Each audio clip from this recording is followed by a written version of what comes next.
Hey guys, Chop It On here, and you VIPs are in for a special treat today. This is a little bit of a bonus video because we just unloaded the pictures tab to the research station. This is the first run at it. We were talking about it, I don't remember specifically who, but some of you guys were asking about implementing something like that. So we're kind of taking a shot. Our technical guru Wags was able to find some sample sizes that he could incorporate into the tool, and so we're gonna give it a run. And I saw a couple of things just looking around that I wanted to point out because I think that some of these things are pretty important. Nothing mind blowing, but let's compare today Tyler Glasnow and Lance Lynn. Of course, Tampa Bay versus Chicago. They're both probably the best two pitchers on the slate, which, being that they're facing each other, probably means we don't want bats from that game necessarily on a big slate, unless we're taking really deep tournament shots at the slate. But again, that said,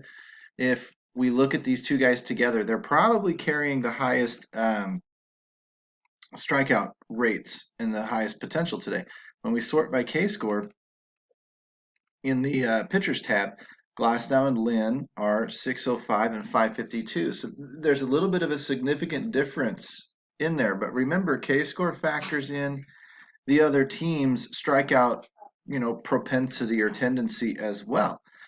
So we can cut over here into this pitching stats at K percentage, and we see that 36% Glasnow is a little bit more of a strikeout pitcher than Lance Lynn is. But we look over here at things like on the opponent's batter side, K percentage to handedness, and we see that Lance Lynn's got an uptick facing, the opposite-handed bats today compared to Glasnow. So does that mean Glasnow may have a better day or Lynn may have a better day? I don't. It's clearly going to affect the K score.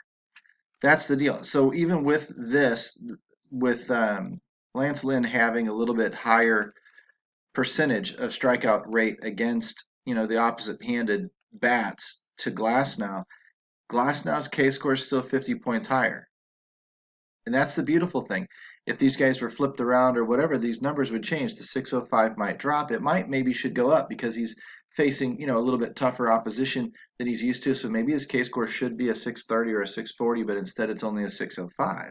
Okay, that's how that number slides around based on matchups, and that's why it's a pretty sexy metric in being able to compare a Glasnow to a Lynn, to a Brad Keller, to a Adam Wainwright, Austin Gomber, whatever, because now you're putting them all kind of on an equal playing field. That's why that number can be so very good in looking at these pitchers, one by one by one across the slate.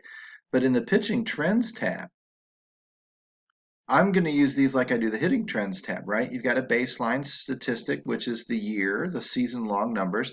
Then you've got a 40-day and then a 20-day sample. Pitchers pitch about every fifth day.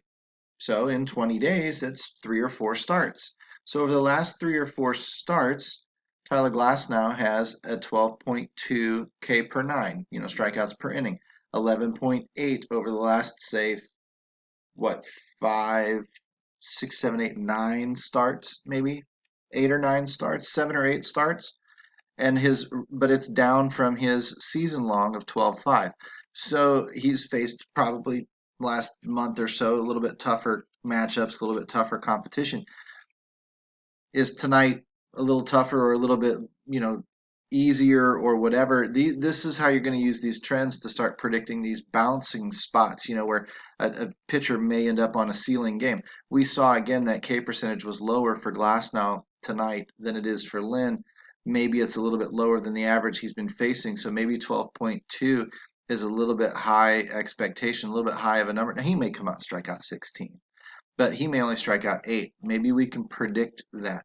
We can watch his home run per 9 trends, and his baseline's about 1 per 9, but he went through, got hit the last 40 days. Really, days 20 through 40, he got knocked around because these last 20 days, 0 through 20, he's been pretty lights out and has only given up a bomb here or there. ERA has come way down as a result, too. Sierra, the indicator, he should be pitching at a 2.5. He's pitching well below that over the last, so he's running pretty hot. Uh, that's giving mixed signals. A little bit tougher matchup tonight, but he's running really, really hot, which it doesn't matter. He's a good pitcher. You take your swing.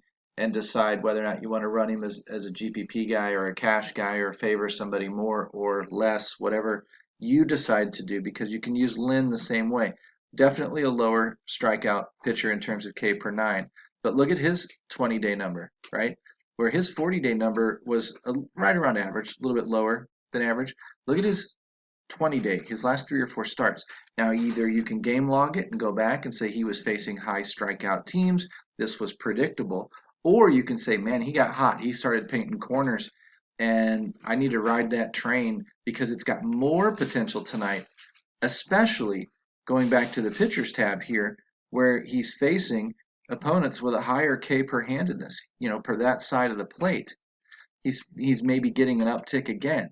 So if he's running hot and he's got an uptick in his own averages of a full strikeout and a half over the last few starts, he might be at that 11, his ceiling might be 11 or 12 strikeouts tonight instead of 9 or 10.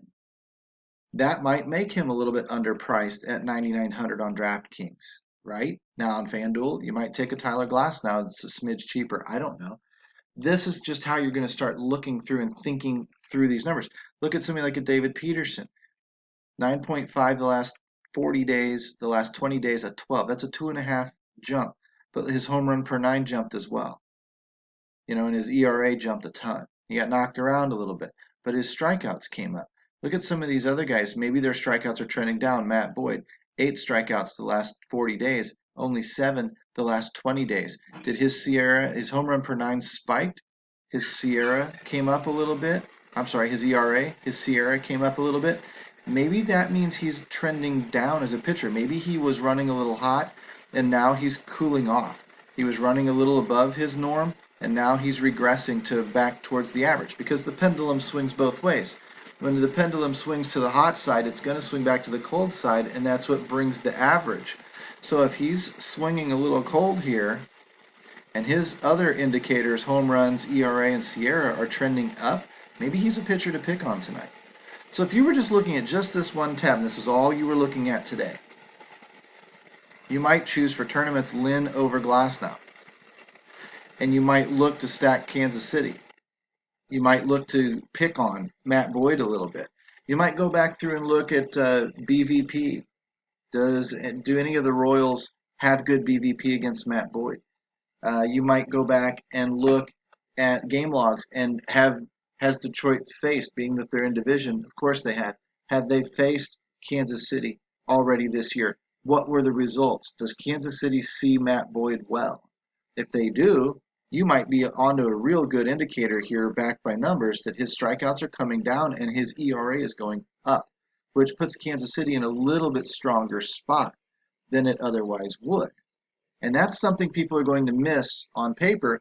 People like me that look at just the broad-based numbers and go, this guy's doing well this year, this guy's not, I pick on him. I'm not going to see the guys that kind of rise and fall within those sample sizes unless I have a tool like this where I can then dive in, dig a little bit deeper, and kind of watch. Is the guy on the upswing? Is the guy on the downswing? Even a guy like a Max Scherzer, if he's on the downswing, can definitely be vulnerable. And if he's vulnerable, it makes sense to take tournament shots against him because you might catch right. And if you do catch right, you got yourself a low-owned, high upside stack, and that's what wins GPPs. Forgot where I was going with the whole Matt Boyd thing on this tab here. I was going to look for something. K-score, or W-score, 601. So according to the slate, boy, where thought he'd be higher at a 601 is pretty low for the slate, right? But again, and that would be something where I would look at that myself and go, not worth picking on down here kind of towards the bottom.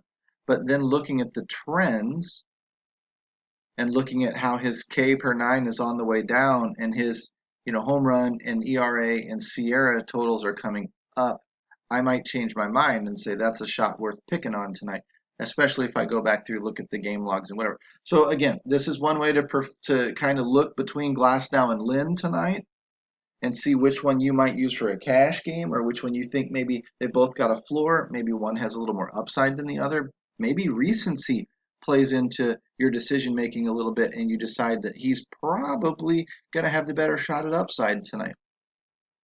And you can use it on the other side to maybe pick on a pitcher or two with bats that are sliding under the radar and say, look at that.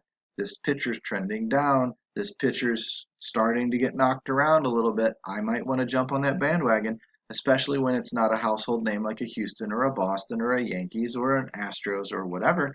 And instead, you get yourself a little lower owned stack like a Kansas City Royals or something. So I don't know. Again, these are things you have to think yourself through as you're walking through, but this is a little bit of how you might use that tool to kind of help you think your way through a slate and see if you don't spot a couple of kind of cool trends that are worth taking a few gambles on.